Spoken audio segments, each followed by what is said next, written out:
Bueno, pues estamos aquí, nos alegra mucho la visita de Andrea, que es CEU Alumni, fue alumna de esta facultad y también del máster de COPE, y Mateo González, que también estudió en la Complu, donde yo estudié, así que somos como medio colegas profesionales. ¡Feliz Día Mundial de la Radio! Es verdad, ¡feliz Día Mundial de la Radio! Es lo primero que nos han puesto hoy en el grupo de Cadena 100, sí, el jefe. Muy bien. ¡Feliz Día de la Radio! Sí. En mi caso, cada uno tenéis unas vivencias, una experiencia, y claro, no es lo mismo 2025 que los 90, ¿no? Pero es verdad que a mí siempre me gustó mucho la música, y la única manera en aquel entonces donde no había internet era escuchar las novedades que venían de fuera a través de la radio, algo que ahora suena muy extraño, pero era así, ¿no? Entonces tú a través de la radio podías escuchar por primera vez pues todas las novedades. Entonces ese fue como mi nexo de unión con la radio, y ahí fue como empecé a descubrir el medio, esa comunicación tan directa de tú a tú, la compañía que te hace, y bueno, yo realmente lo que os diría es que aunque la radio a lo mejor puede parecer algo del mal como antiguo, un medio que no es tan actual, sí que lo es. Todo lo que se hace de podcast, de youtubers, en redes, todo ese contenido se lleva haciendo 50 años en la radio de entretenimiento. Nosotros somos de la radio musical, pero a mí me gusta más hablar de radio de entretenimiento, ¿no? Para diferenciarnos un poco, porque evidentemente ya nadie escucha la radio para escuchar lo nuevo de X artista. La escuchas porque te gusta la música, te gusta lo que ponen, pero nuestra función como periodistas, comunicadores, llamadnos X, es entretener. Y eso es un arte y un oficio que hay que aprender, y que todas esas herramientas que nosotros tenemos se aprenden. La radio es la mejor escuela de todas, y todo eso luego lo puedes aplicar en televisión. Yo también he trabajado en televisión, en podcast, en redes, en Twitch, donde queráis trabajar, pero la radio realmente es una gran escuela de comunicadores. Y yo es que mi vínculo con la radio fue Mario Alcudia, porque yo en realidad no tenía vocación de radio. Bueno, a mí me gustaba, os diré que no me gustaba ni la comunicación, porque yo no sabía qué hacer, y mi madre me dijo: yo te veo en periodismo porque hablas mucho. Y así fue, y entonces pues vine al CEU y me enamoré de mi carrera, porque a mí la carrera de periodismo me encantó, y dentro de periodismo, gracias a Mario, que fue mi vínculo con COPE Villalba en ese momento, pude hacer las prácticas en COPE Villalba es radio generalista, pero bueno, pude tener ese contacto con la radio y me gustó tantísimo que no me quise desvincular ya en ningún momento. Entonces tuve la suerte de que en COPE Villalba conocí a Beatriz Pérez Otín, que ella luego se la llevaron a COPE Madrid, y ya en COPE Madrid ella me llevó con ella y empecé mi andadura en COPE. Y entonces haciendo el máster efectivamente de radio del CEU con la COPE, yo creía que me gustaba la radio informativa, porque me gustaba muchísimo. De hecho, yo las prácticas del máster las pedí en informativos, pero estando allí salió el proyecto de Megastar, que Xavi Martínez, que era quien tenía el morning por la mañana, lo había dejado, y empezaba Mateo con el morning. Y entonces allí, estando en esas prácticas, me propusieron hacer el casting de Megastar, que me lo hizo Mateo. Fue un casting horroroso. Qué va, Sí. Bueno, hubo quórum, lo decidían muchas personas, sí. Pero sí pero apuntaba. Apuntaba.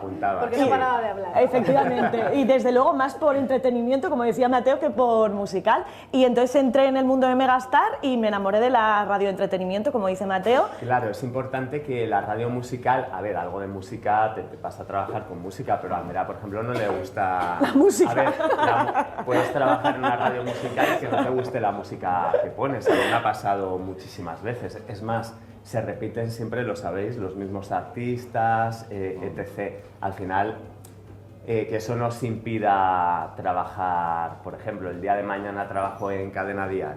A mí no me gusta nada Cadena Dial, pero yo no voy a Cadena Dial por la música. Yo voy a Cadena Dial porque soy un comunicador, porque tengo unos objetivos de audiencia, tengo que entretener, tengo que crear secciones, tengo que crear juegos y tengo que hacer reír al oyente. Entonces, bueno, sobre todo para que, ¿sabes?, la etiqueta de radio musical, veáis que es muy amplia, y que aunque se llame radio musical, no vamos a hacer nunca una entrevista en profundidad sesuda a un cantante o a un compositor, no, porque al oyente no le interesa absolutamente nada. Para eso se va a Radio 3 o se va a un blog o una web de música especializada, pero la radio musical ha dejado de ser un medio especializado en música. Que viene Manuel Carrasco, se le entrevista, evidentemente, pero se le intenta hacer entrevista pues, como las que veis ahora en cualquier sitio, humana, de entretenimiento, de risas. ¿Se habla de música? Sí, pero que eso no sea una barrera para vosotros.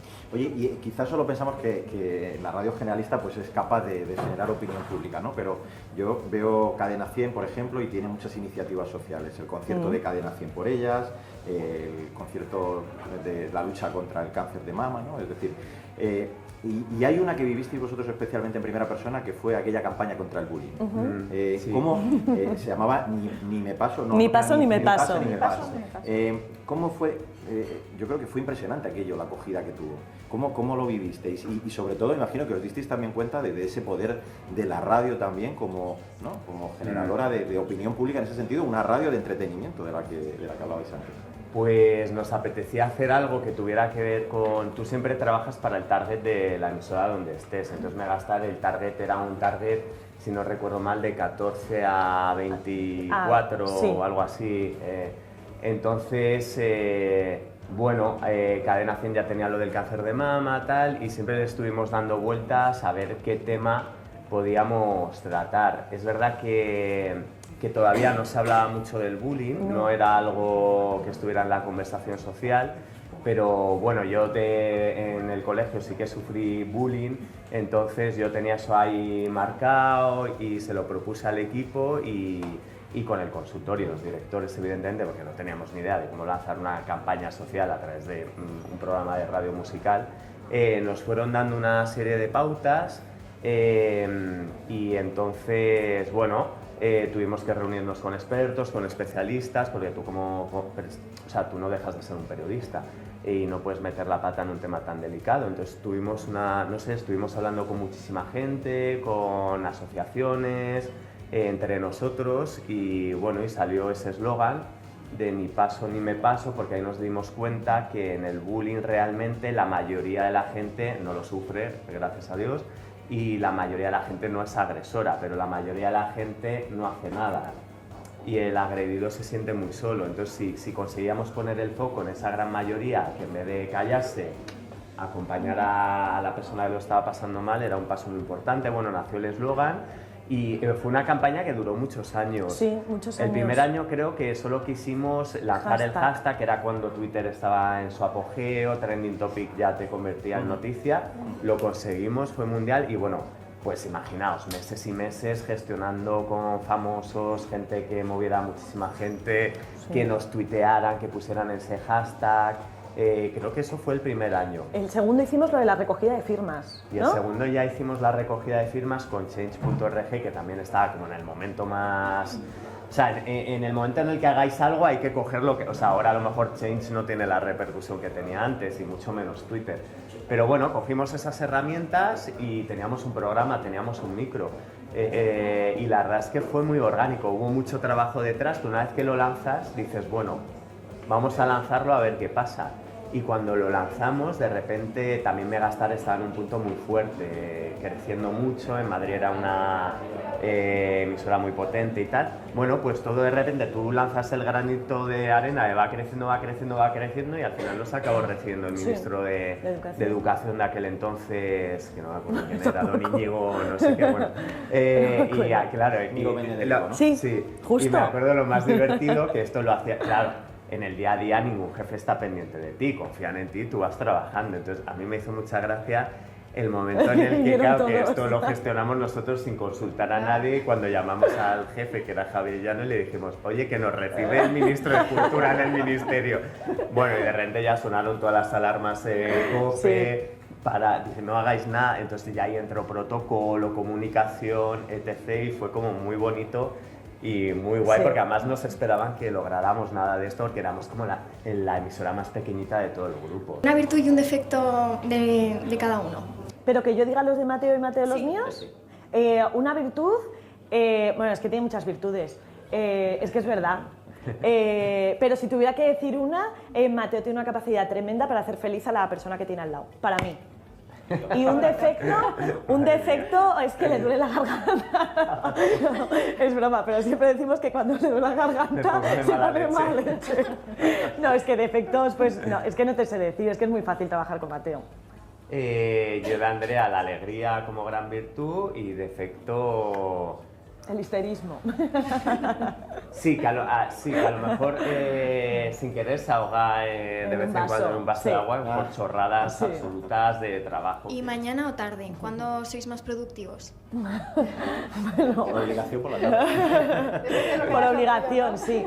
A ver, nosotros hemos hecho un morning, que es un programa muy de mañana, y ahora estamos en formato de tarde. Yo te diré que se disfruta más del formato de tarde porque es una hora en la que no estás cansado, o sea, te apetece más reírte, disfrutar de lo que estás haciendo. El morning estás en un momento de tu día completamente distinto. Dicho esto, es verdad que yo por mi tipo de vida ahora que tengo 2 hijas me encantaría volver al horario de mañana, pero como disfrutar del contenido se disfruta más en la tarde. Cuando hay alguna noticia destacada, ¿habéis tenido que cambiar la programación del día? Por ejemplo, alguna tragedia nacional como la Dana. O sea, ¿cómo habéis adaptado un poquito el programa a pues, una necesidad informativa que igual es bastante mayor, teniendo en cuenta que es un programa musical y... Claro, o sea, nosotros no vivimos a expensas del mundo. Claro. Entonces, nosotros estamos en el mundo, pero lo hacemos desde una perspectiva distinta. Es decir, tú no te puedes centrar en el drama, ¿sabes? Tienes que seguir acompañando, nombrándolo, pero sin caer en... no sé cómo explicarlo. Claro, nosotros no somos ni informativos y tal. Y también en un momento que ocurre una Dana, un atentado, un OCS o una bomba en la ONU, evidentemente todo el mundo se va a ir a la radio generalista. Y entonces nuestra audiencia, además, cada vez que pasa algo es como, joder. Y en el EGM se nota, ¿eh? Lo sufrís, ¿no? Sí. Sí. Entonces ya sabemos que vamos a estar una semana con poca audiencia porque todo el mundo va a estar intentando informarse. Guerra de Ucrania, no sé, Gaza cuando empieza, luego es verdad, luego vuelves a subir. Entonces, bueno, quien va a escucharte está huyendo de la guerra de Gaza, ¿vale? Entonces, como está huyendo, tú tampoco puedes estar ahí todo el rato con la matraca. Entonces, con la Dana en este caso, pues eso, mucho ánimo, siempre, a ver, al final la música, los artistas siempre te dan mucha percha para, uy, fíjate, Alejandro Sanz acaba de tuitear esto para el pueblo de Valencia, venga, mucho ánimo, tal, no sé qué. Tienes que buscar recursos para no sonar un melodrama, porque no, es que no es tu además, función. ni es el formato, es complicado, cada vez que ocurre algo de esto, hay reuniones, se analiza cómo comunicar y hasta cuándo comunicarlo, entonces bueno, pero bueno, se está ya, o sea, lo de Ucrania, Gaza, esto, nosotros no. Tiene que ser algo como muy de España. Claro. O sea, un atentado muy gordo. Yo creo que las últimas veces ha sido la Dana y el atentado de Barcelona. Sí. Pero fíjate que no pasamos por encima de la actualidad, o sea, si nosotros, por ejemplo, el domingo hay elecciones generales en España, nosotros vamos a tratar que hay elecciones, pero lo vamos a hacer desde nuestra perspectiva y a lo mejor creamos un topic y te preguntamos, ¿te ha tocado estar alguna vez en una mesa electoral? Cuéntanos cómo fue la experiencia. Y viene Pepa y nos cuenta, ja, pues me tocó y nos reímos. Entonces, ¿tenemos actualidad? Sí, pero tratada desde nuestra perspectiva. No te vamos a contar el CIS, por ejemplo, o, ¿sabes? O sea, siempre llevada a nuestro humor y a nuestra forma de crear contenido. Pero desde luego la actualidad es relevante y es importante, claro que sí. Y nos sirve de percha, muchas veces. De hecho, pues hoy es San Solterín, pues, porque mañana es San Valentín y es San Solterín, pues será percha de seguro de alguno de los contenidos, claro. ¿Tenéis un poco miedo o respeto a la inteligencia artificial? Porque ayer los dobladores salían un poco en pie de guerra diciendo que estaban un poco cansados de que les clonaran sus voces para videojuegos y que... ¿Eso cómo lo planteáis? ¿Cómo planteáis la inteligencia artificial? ¿Como una aliada o con respeto lo veis? Sí, a ver, es que es una algo, aliada, sí. Tiene que ser una aliada y tienes una herramienta más que todos y tenemos estamos que ser aprendiendo. inteligentes al Pero final no y utilizarlas a haber nuestro en un favor. futuro un locutor de radio. Ya existe, o Sí. sea, ya si alguien quiere meter nuestra voz en... Pero ¿cuál es la diferencia, por ejemplo? La humanidad se pierde, ¿no? Claro. Lo que dicen todos los estudios, y yo estoy bastante tranquilo, ya a lo mejor me equivoco y estoy en el paro en 2 años, pero lo que dicen todos los estudios, ¿por qué la radio ha sobrevivido? Ojo, a la televisión, al videoclip, A Spotify. a Spotify, Las plataformas, a todo. Sí. ¿Por qué ha sobrevivido? Porque al final el componente humano es insustituible. Entonces, yo dentro de la inteligencia artificial, las leyes que están creando es que tú vas a tener que decir si este libro lo ha escrito una IA o lo ha escrito un ser humano, si esta peli tiene IA o no tiene IA. Me imagino que en la radio y en la comunicación pasará lo mismo. Y vamos, te digo yo que yo prefiero a escuchar a un ser humano que a una IA. Sobre todo si me está hablando, me está haciendo compañía, me está, no sé. Aparte, fíjate, yo lo contó Mateo en el programa, que decían que la única profesión en el mundo que no iba a ser capaz de sustituir la IA es a los humoristas. Igual por esa capacidad de creación, ¿no? O porque al final la IA no deja de ser un ordenador cruzando datos. O sea, son datos cruzados. Pero esa creatividad, ese ingenio, ¿no? Yo creo que es muy propio del ser humano. Entonces es verdad que nosotros, aunque tú puedas conseguir hoy en día que le digas, hola, quiero que me presentes la canción de la que quieras, Apache. Quiero que me la presentes como lo haría Andrea en Cadena 100. Es verdad que ya hay una IA que es capaz de ser Andrea y de presentar esa canción, pero nunca lo hará como lo hago yo, porque yo soy yo. Y eso la IA nunca va a ser capaz de clonarlo. Entonces yo creo que esa parte es un poco la que nos salva. Y desde luego hay que considerarla una aliada, como tantas y tantas herramientas que nos han supuesto desafíos durante muchos años. Es que la IA nos puede venir muy bien para crear muchas cosas, sobre todo para optimizar procesos, ¿no? Pues si antes tardabas 1000 años en buscar, fíjate, hasta en Google, a veces hasta quedabas con una información y ahora ya directamente a ChatGPT le dices, dime en qué butaca estaba sentada Taylor Swift en el partido de... ¿Me entiendes? Entonces, optimizas procesos, pero yo creo que nunca va a ser capaz de sustituirnos. Con esta idea trabajamos. Esto que son opiniones nuestras, no Sí. lo toméis nunca como dogma, o sea, No. son nuestras opiniones. Es el primer café en el que habéis sido protagonistas. Oye, qué guay, nos ha encantado. Siempre acabamos con un consejo también, ¿no? Eso, un consejillo, Dejarles un sí, consejo. venga, un consejillo, un aplauso, bien. A vosotros. Pero un consejo a los que les Un gusta la consejo de radio vuestra en este experiencia. Día Mundial de la Radio. Yo que como he estado donde estáis vosotros y se sufre mucho porque no sabes qué va a ser de tu vida, muchos tendréis un objetivo, una ambición y tal, yo que disfrutéis del camino porque es lo más guay, lo más bonito. O sea, que disfrutéis de, aunque parezca que, ¿cómo voy a disfrutar del camino si no tengo trabajo? Pero que disfrutéis de todo el proceso porque al final te pones a trabajar y no deja de ser un trabajo y tal, y luego lo piensas y dices, joder, qué divertido, qué bien me lo pasé, aunque ganara poco.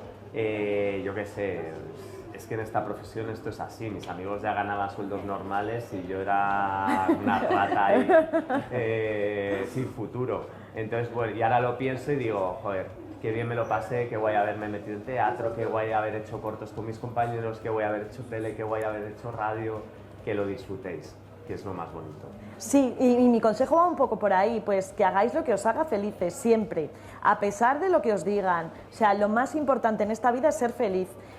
Ni el sueldo, ni las horas que echéis, o sea, es que lo importante es volver a casa y sonreír. Y nosotros siempre lo decimos, que se acaben las vacaciones y que no te dé pena, que digas, ay, pues he vuelto de la playa, pero qué ganas tengo de ver a Mateo, o qué ganas tengo de reencontrarme con mis compañeros. Y tenemos una profesión que tiene la capacidad de que eso te pase. Y eso, o sea, yo creo que es la ventaja más fuerte que tenemos.